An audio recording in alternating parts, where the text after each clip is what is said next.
નમસ્કાર વિદ્યાર્થી મિત્રો, ધોરણ 9 ગણિત પ્રકરણ 1 સંખ્યા પદ્ધતિ. આ વિડીયોની અંદર આપણે પ્રકરણ 1ના ઉદાહરણ 7 સાબિત કરો કે 0.3333 ને p/q સ્વરૂપમાં દર્શાવી શકાય છે એનો અભ્યાસ કરવાના છે. આ ઉપરાંત ઉદાહરણ 8 સાબિત કરો કે 1.272727 ને p/q સ્વરૂપમાં દર્શાવી શકાય છે એ દાખલો પણ આપણે ગણીશું. ઉદાહરણ નંબર 9 સાબિત કરો કે 0.235 જેમાં 35ની ઉપર લીટી કરેલી છે એટલે આ દાખલો પેલા બે દાખલા કરતાં અલગ છે, તેમાં પણ જવાબ કેવી રીતે આવે તેનો અભ્યાસ કરીશું. આ ઉપરાંત ઉદાહરણ નંબર 10 1/7 અને 2/7 વચ્ચેની એક અસમય સંખ્યા શોધો. આ દાખલાનો પણ આપણે અભ્યાસ આ વિડીયોમાં કરવાના છીએ, તો વિડીયોને અંત સુધી જોશો. ધોરણ 9 ગણિત પ્રકરણ 1 સંખ્યા પદ્ધતિ. ઉદાહરણ નંબર 7 સાબિત કરો કે 0.3333 પછી ડેશ ડેશ ડેશ કરેલું છે બરાબર 0.3 વડે એને દર્શાવાય આપણે જાણીએ છીએ ને p પૂર્ણાંક હોય અને q શૂન્યોત્તર પૂર્ણાંક હોય તેવા p/q માટે p/q સ્વરૂપમાં દર્શાવી શકાય છે એમ સાબિત કરવાનું છે. એટલે આ એક દાખલો છે, બહુ જ સરળ દાખલો છે, વિદ્યાર્થીઓને ઝડપથી આવડી પણ જશે. પેજ નંબર 10, 11, 12 ઉપર જે ઉદાહરણના દાખલા છે એ તમામ ઉદાહરણના જે દાખલાનો અભ્યાસ આપણે આ વિડીયોમાં કરવાના છીએ. તો શરૂઆત આપણે આ પ્રમાણે કરીશું કે અહીં જે રકમ આપેલી છે એને આપણે ધારી લઈશું કે ધારો કે x બરાબર 0.3333 ડેશ ડેશ ડેશ સમીકરણ નંબર 1. હવે તમે જોઈ શકો છો કે અહીં ફક્ત 3નું પુનરાવર્તન થાય છે, એટલે કે એક અંકનું પુનરાવર્તન થાય છે. તો મિત્રો આ પ્રકારની રીતમાં જ્યારે p/q સ્વરૂપમાં દર્શાવો એ પ્રકારની રીત આવે ત્યારે જેટલા અંકનું પુનરાવર્તન થતું હોય એના ગુણાંકમાં શૂન્ય આવે એ પ્રમાણે આપણે ગુણવાનું રહેશે. જેમ કે અહીં એક અંકનું પુનરાવર્તન થાય છે તો 10 વડે ગુણીશું. માની લો કે કોઈ રકમ એવી આવે કે જેમાં તમને આવું આપે કે 43 એટલે 43 એમ પુનરાવર્તન થતું હોય તો આપણે 100 વડે ગુણીશું. ટૂંકમાં જેટલા અંકનું પુનરાવર્તન થતું હોય એ પ્રમાણે આપણે ગુણવાનું રહેશે. બીજી એક અગત્યની વાત ધોરણ 9ના વિદ્યાર્થીઓ માટે કે આ જે રીત છે આ રીતના દાખલા ધોરણ 10ના પહેલાં પ્રથમ પ્રકરણ વાસ્તવિક સંખ્યા જે પ્રકરણ 1 છે એમાં પણ આવે છે. એટલે આ રીત શીખવી એટલા માટે જરૂરી છે કે ધોરણ 10માં પણ આ ઉપયોગી બનવાની છે. તો આપણે બંને બાજુ 10 વડે ગુણી દઈએ તો બંને બાજુ 10 વડે ગુણતા હવે 10 વડે ગુણીશું એટલે આ x જે છે ત્યાં 10 વડે ગુણશું એટલે બનશે 10x. તો જો આ પ્રમાણે થશે 10x. અને આ જે 0.3333 છે એને જ્યારે તમે 10 વડે ગુણો છો ત્યારે આ પોઈન્ટ જે છે એના પછીનો એક આંકડો એ આગળ જાય છે, એટલે દશાંશના અંકમાં આ પ્રમાણેનો ફેરફાર થાય છે. તો સંખ્યા આ જે છે સંખ્યા એ આ પ્રમાણે બનશે. તમે જુઓ 3.333, બાકી બધું પાછળ એમને એમ રિપીટ થતું હોય છે. અને આને સમીકરણ નંબર 2 આપી દઈએ. તમે જોઈ લો મિત્રો કે 0.3333 છે તો એને આપણે જ્યારે ગુણાકાર કરીશું તો આ પ્રમાણે થશે. હવે આપણી પાસે બે સમીકરણ આવી ગયા છે તો આપણે બે સમીકરણની બાદબાકી કરી અને આગળ વધીએ. તો સમીકરણ 2માંથી સમીકરણ 1 બાદ કરી દઈશું. તો સમીકરણ 2 ઓછા સમીકરણ 1 કરીએ તો શું થશે? જુઓ, સમીકરણ 2ની અંદર શું આપેલું છે? અહીં 10x છે અને અહીં x છે પહેલા સમીકરણમાં. તો આની બાદબાકી કરી દઈએ. તો આની તમે બાદબાકી કરશો તો માટે 9x બાદબાકી કરતા આવશે. અને આ બાજુનું જે વિગત છે, જમણી બાજુની જે વિગત છે એની વાત કરું છું. તો જમણી બાજુ તમે જુઓ અહીં 3.3333 છે, અહીં 0.333 છે. હવે એની બાદબાકી કરીએ તો શું થાય? રફમાં કરીએ 3.3333 ડેશ ડેશ ડેશ અને 0.3333 ડેશ ડેશ ડેશ. તમે જુઓ પોઈન્ટ પછીના તમામ આંકડા સરખા છે એટલે એમાં કંઈ ફરક પડતો નથી. 3માંથી 3 જાય તો 0 આવશે અને 3 વધશે. એનો મતલબ એવો થશે કે અહીં 3 વધશે. અને એ કારણમાં આપણે લખી નાખીએ કૌંસમાં કે સમીકરણ 2માંથી 1 શું કર્યું છે તો બાદ કરતા.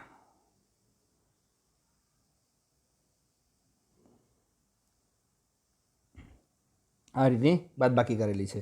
હવે બહુ સહેલાઈથી આપણે ગણી શકીશું. તો માટે x બરાબર 3 અને આ 9 છેદમાં આવશે તો છેદમાં 9. હવે આ છેદ પણ ઉડી જશે તો એ છેદ ઉડશે એટલે 1/3 આવશે. એટલે x બરાબર 1/3 જે P/Q સ્વરૂપમાં દર્શાવી શકાય છે. પ્રશ્ન હતો તો આપણે જવાબ પણ P/Q સ્વરૂપમાં આવી ગયો છે. તો ચલો હવે આગળનો દાખલો ગણીશું. તો બીજા નંબરનો જે દાખલો છે ઉદાહરણ એ પણ આ જ પ્રકારનું છે. તો એમાં પણ આપણે આ જ રીતે ધારી અને ગણીશું કે ધારો કે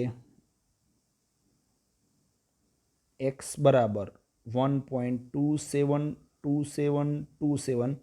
પેલા ઉદાહરણમાં અને આ ઉદાહરણમાં આટલો જ ફરક છે કે એમાં એક જ આંકડાનું પુનરાવર્તન થતું હતું, ફક્ત 3નું પુનરાવર્તન થતું હતું. અહીં તમે જુઓ પોઈન્ટ પછી 27 27 27 એટલે 2 અંકનું પુનરાવર્તન થાય છે. મતલબ અહીં આપણે 100 વડે ગુણીશું. તો એ પણ લખી નાખીએ આપણે. બંને બાજુ 100 વડે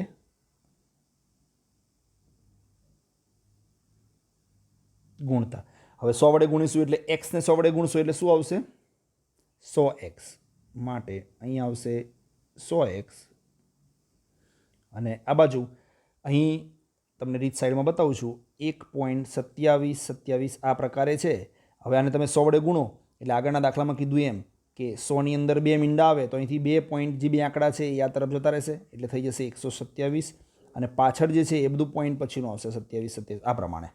તો 127.272727 સમીકરણ નંબર 2. તો આ પ્રમાણે 2 સમીકરણ આવી ગયા છે. તો હવે રીત તમને ખબર છે કે આ સમીકરણની બાદબાકી કરવાની હોય છે. તો આપણે હવે બાદબાકી કરી અને લખીએ. તો અહીં 100x છે અને અહીં x છે. હવે એની બાદબાકી કરીશું. તો બાદબાકી કર્યા બાદ શું આવશે? 100xમાંથી 1x જશે તો આવશે 99x. હવે આ બાજુની જે વિગત છે તો ત્યાં પણ જોઈ લઈએ શું થાય છે. અહીં તમે જોઈ શકો છો 127.272727. અહીં છે 1.272727. પોઈન્ટ પછી બંનેમાં 27 27 27 છે તો સીધી બાદબાકી થશે. આગળના દાખલામાં કરી દઈએ પ્રમાણે, રફ કાર્ય કરીને બતાવતો નથી. 27 27 27 ઉપર પણ 27 27 તો બાદબાકી 0 થઈ જશે. મતલબ કે આગળના જે આંકડા છે એની જ ફક્ત બાદબાકી કરવાની રહેશે. તો અહીં 127 છે, અહીં 1 છે તો એની બાદબાકી કરો એટલે અહીં લખીશું 127 - 1 એટલે 126. તો અહીં કારણમાં આપણે લખવું હોય તો લખી શકીએ. કારણમાં કે સમીકરણ 2 એમાંથી આપણે સમીકરણ 1 બાદ કર્યું છે. બરાબર, આ રફ કાર્ય છે. હવે 99 છેદમાં લઈ લઈએ એટલે સરળતાથી જવાબ આવી જશે. તો માટે x બરાબર 126/99. હવે આનો છેદ ઉડતો હોય તો આપણે ઉડાડવો પડે. તો અહીં છેદ ઉડે છે તો 126 અને 99 બંનેમાં 9 વડે ભાગી શકાય છે. તો 9 × 14, 14 9 126 થાય અને 9 × 11 તો અહીં 9 બંનેમાં ઉડી જશે એટલે જવાબ જે આવશે એ આવશે 14/11. તો આ આપણે અહીં P/Q સ્વરૂપમાં દર્શાવેલી છે. ધારો કે x બરાબર 0.2 પછી 35 35 35 સમીકરણ નંબર 1. હવે અહીં તમે જોઈ શકો છો પહેલા દાખલામાં હતું 0.312 એટલે ફક્ત 3નું પુનરાવર્તન થતું હતું. 0.33333 આ પ્રમાણે હતું. આ ઉદાહરણ 7માં. ઉદાહરણ 8 જે જોયું આપણે તો ઉદાહરણ 8ની અંદર 1.27 હતું તો 27નું પુનરાવર્તન થતું હતું, મતલબ 2 આંકડાનું પુનરાવર્તન. હવે અહીં જે દાખલો છે એ પહેલાં 2 ઉદાહરણ કરતાં કઈ રીતે અલગ છે તો તમે જુઓ 0. આ રીતનું છે 35 35 35નું પુનરાવર્તન થાય છે મિત્રો, પણ એની આગળ એક બગડો આપેલો છે. મતલબ પોઈન્ટ પછી તમામ અંકનું પુનરાવર્તન થાય છે એવું નથી. બરાબર છે, એટલે આ રીતે એ પેલા દાખલા કરતાં અલગ છે. તો આપણે હવે એ ગણતરી કરી અને જોઈએ કે આ દાખલો કેવી રીતે ગણી શકાય. ધ્યાન રાખશો મિત્રો. તો આપણે આને ધારી લીધું છે x બરાબર 0.2 પછી 35 35 35. તો પહેલું સ્ટેપ તો પેલાના જેવું જ છે કે આપણે બંને બાજુ 100 વડે ગુણવાનું છે. તો બંને બાજુ 100 વડે ગુણતા એ સ્ટેપ તો સેમ જ છે, એમાં કોઈ ફરક નથી. હવે બંને બાજુ 100 વડે ગુણીશું એટલે એક્સને જ્યારે 100 વડે ગુણવામાં આવે તમે જોઈ શકો છો કે અહીં એક્સ છે તો એને 100 વડે ગુણીએ એટલે 100x અને અહીં 0.2 પછી 35 35 આ પ્રમાણે છે. તો આને 100 વડે ગુણીશું એટલે આ 23 આ બાજુ જશે તો 23.2 23 જતા રહેશે એટલે પછી શું થઈ જશે 53 એ પ્રમાણે થઈ જશે. તો 53 ડેશ ડેશ ડેશ સમીકરણ નંબર 2 આવું થશે. હવે અહીં જે આ 23.53 છે એને આપણે આ 23.53 છે અને અહીં 0.2 પછી 35 છે. એ બંને વચ્ચેનો સંબંધ મેળ ખાતો નથી. તો આની બાદબાકી રફમાં કરી અને પછી શું જવાબ આવે છે એને આધારે આપણે આગળ વધીએ. તો આની બાદબાકી આપણે રફમાં કરી જોઈએ તો શું થાય છે જુઓ. 23.53 પાછળ ડેશ ડેશ ડેશ છે એ દર્શાવો તો ઠીક છે, ના દર્શાવો તો પણ ચાલે. અને એમાંથી આપણે આપણી મૂળ રકમ છે 0.2 પછી 35 પછી 35 એટલે આ રીતે થશે. હવે આની બાદબાકી કરી દઈએ. જો શું થશે 3માંથી 3 જાય તો 0, 5માંથી 5 જાય તો 0, 3માંથી 3 જાય તો 0, ફરીથી 5માંથી 5 જાય તો 0, 3માંથી 3 જાય તો 0, એટલે 3માંથી 3 જાય તો 0 અને 5માંથી 2 જાય તો 3 અને આગળ 23 એટલે 23.3 આવશે. અહીં પોઈન્ટ લખો કે ના લખો કંઈ ફરક પડતો નથી, પણ બાદબાકી આવે છે 23.3. એનો મતલબ એવો થયો કે આને આપણે આ પ્રમાણે પણ લખી શકીએ. જુઓ 100x બરાબર 23.3 આવે છે બાદબાકી, તો લખીએ આપણે 23.3 અને 23.3ની અંદર શું ઉમેરીએ તો આ રકમ પાછી મળે. તો 23.3માંથી આપણે શું બાદ કર્યું હતું? આપણી રકમ બાદ કરી છે. એટલે એનો મતલબ કે અહીં લખીએ આપણે 0.2 પછી 35 એ પ્રમાણે થશે. તો આ પ્રમાણે આપણે લખી શકીએ. હવે આ જે 0. અહીં જે તમને દેખાય છે આ એ તો આપણી રકમ જ છે એટલે x છે, તો ત્યાં આપણે x લખી શકીએ. તો માટે 100x બરાબર 23.3 વત્તા x. હવે આ x ને 100માંથી બાદ કરી અને આપણે આમ સામેની સાઈડ લઈ લઈએ તો 100x ઓછા x એટલે શું થશે? અહીં બાજુમાં લખું છું 100x ઓછા x બરાબર 23.3. તો 100માંથી 1 જાય એટલે 99x બરાબર 23.3. હવે 99ને છેદમાં લઈ લઈએ તો x બરાબર 23.3 એટલે હું પોઈન્ટ આ 3 છે એને છેદમાં આપણે 99 તો અહીં પોઈન્ટ કાઢી અને એક મીંડું મૂકવાનું થશે એટલે x બરાબર 233 અને છેદમાં 990. બરાબર છે.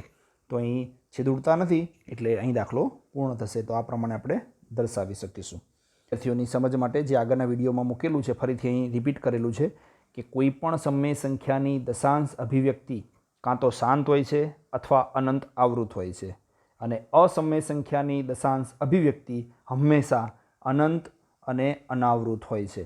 તો આ અંગેનો વિડીયો આપણે આગળ બનાવેલો છે, તો જે વિદ્યાર્થીઓએ જોયો ન હોય તો એ આગળના પાર્ટના વિડીયો જોઈ અને આ વિગત શીખી શકશે. ચલો આગળ વધીએ. ઉદાહરણ નંબર 10. 1/7 અને 2/7 વચ્ચેની એક અસમય સંખ્યા શોધો. તો આ બંને 1/7 પહેલાં તો ભાગાકાર કરી અને ચેક કરી લઈએ કે 1/7 બરાબર શું થાય છે. તો અહીં આપણે સાઈડમાં ચેક કરીએ કે અહીં 1 અહીં 7. જુઓ શું થશે? અહીં 0 લખીએ, 7 × 7 3 વધશે, 7 × 28 2 વધશે, 7 × 2 14 60 આવ્યા એટલે 7 × 8 56 એટલે 4 વધશે તો 40 થશે એટલે 7 × 5 = 35 એટલે 5 વધશે, 77 49 એટલે 1 વધશે. હવે 1 એટલે તમે જુઓ રકમમાં પણ 1 જ હતું, તમે જોઈ શકો છો. શરૂઆત આપણે 1થી જ કરી હતી અને અહીં પાછા 1 આવી ગયા. એનો મતલબ કે હવે ભાગાકાર કરીશું તો આ રિપીટ થશે. એનો મતલબ એવો થયો કે 1/7 બરાબર 0.142857 પછી રિપીટ થશે ડેશ ડેશ ડેશ એવું દર્શાવી શકાય, જે ભાગાકાર પરથી તમે જોઈ શકો છો. હવે બીજી રકમ છે આપણી 2/7. તો એના માટે પણ આપણે ચેક કરી જોઈએ કે 2/7 બરાબર શું થાય છે. તો 2/7 બરાબર 1/7ની તો આપણને કિંમત મળી ગઈ છે, રિપીટ થાય છે. તો આને તમે આ પ્રમાણે પણ દર્શાવી શકો છો કે 0.142857 ડેશ ડેશ ડેશ ના કરો એ તમે 12 પણ કરી શકો છો. આ બંને રીતે દર્શાવી શકાય છે. કાં તમે 0.142857 ડેશ ડેશ ડેશ કરો, રિપીટ થાય છે, અથવા એની ઉપર લીટી કરો, બારની નિશાની કરો, બંને એક જ થાય. તો હવે 2 સપ્તમાંશની વાત કરીએ આપણે. તો 2 સપ્તમાંશ બરાબર શું થશે? તો 0.142857 ગુણ્યા 2. તો આનો ગુણાકાર અહીં સાઈડમાં કરી જોઈએ આપણે. 142857 ગુણ્યા 2. તો 7 દુ 14નો ચોકડો વધી પડી 1, 5 દુ 10 ને 11 નો એકડો વધી પડી 1, 8 દુ 16 ને 17 નો સાતડો વધી પડી 1, 2 દુ 4 ને 1 5, 2 ચોક 8, 2 એકુ 2 અને 2 શૂન્ય 0. એટલે 285714 આવે છે. તો આના બદલે આપણે લખી શકીએ 0.285714. 12 તો ખરું જ મિત્રો, કારણ કે રિપીટ તો થશે જ. હવે જુઓ, 1 સપ્તમાંશ અને 2 સપ્તમાંશ બંનેની કિંમત મળી ગઈ છે. 1 સપ્તમાંશ બરાબર કેટલા છે? તો 1 સપ્તમાંશ બરાબર 0.142857 છે. અને 2 સપ્તમાંશ કેટલા છે? તો 0. આ 1 સપ્તમાંશની કિંમત મળી ગઈ છે અને આ આપણી પાસે 2 સપ્તમાંશની કિંમત છે. હવે આ બંને વચ્ચેની અસમય સંખ્યા લખવાની છે. જ્યારે અસમય સંખ્યા લખવાની હોય ત્યારે આ પ્રમાણે આપણે લખી શકીએ. જુઓ, 14, આપણે બે આંકડા જુઓ, 0.14 ને 0.28. તો 14 પછી કોઈ પણ આવે, 0.15 આવે તો તમે 0.15, પછી અસમય સંખ્યા લખવા માટેની આ એક રીત છે કે 1 શૂન્ય લખો, પછી ફરીથી 15 લખો, પછી 2 શૂન્ય લખો, પછી ફરીથી 15 લખો, પછી 3 શૂન્ય લખો. આ રીતે લખી શકાય. આ એક મેથડ છે લખવાની. તમે બીજી કોઈ સંખ્યા લખીએ. આ અસમય સંખ્યા આપણે લખી છે, અસમય સંખ્યા, જે આપણો પ્રશ્ન હતો, બરાબર છે. હવે 14 અને 28ની વચ્ચે કોઈ પણ, દાખલા તરીકે 18 આવે છે તો હું આ રીતે લખી શકું, 18, પછી 1 લખું, પછી ફરીથી 18 લખું, પછી 11 લખું, પછી 18 લખું, પછી 3 એકડા લખું, પછી 18 લખું, પછી 4 એકડા લખું. આ પ્રમાણે પણ તમે લખી શકો છો. શૂન્ય જ લખવું એવું કંઈ જરૂરી નથી. તો આ બીજી સંખ્યા થાય. હજી એક ઉદાહરણ લઈએ આપણે. 22 લઈએ તો 22 પછી 2 લઈએ, 22 પછી 3 લઈએ, 22 પછી 4 લઈએ, 22 પછી 5 લઈએ. આમ પણ તમે લખી શકો છો.